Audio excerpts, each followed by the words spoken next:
受到锋面甲西南风影响高雄的雨势落袂离，昨暗头落大水雨，嘛造成台铁高雄站地下停车场积水又搁漏水。铁道局甲台铁指出讲，因会通盘来检讨。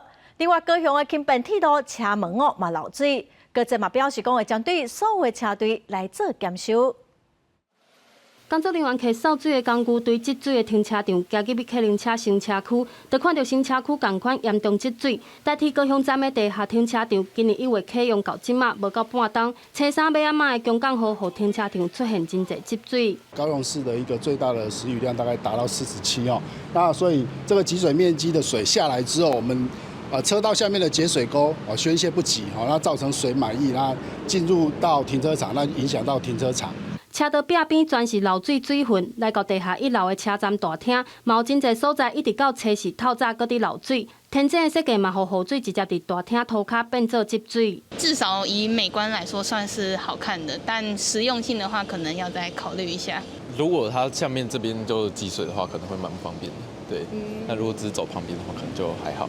民众认为相关的设计恐惊无考虑到天气还是实用性，对此铁道局甲台铁表示会通盘检讨改善。雨势停的时候，我们就马上把它排除掉，所以大致来说对民众的影响。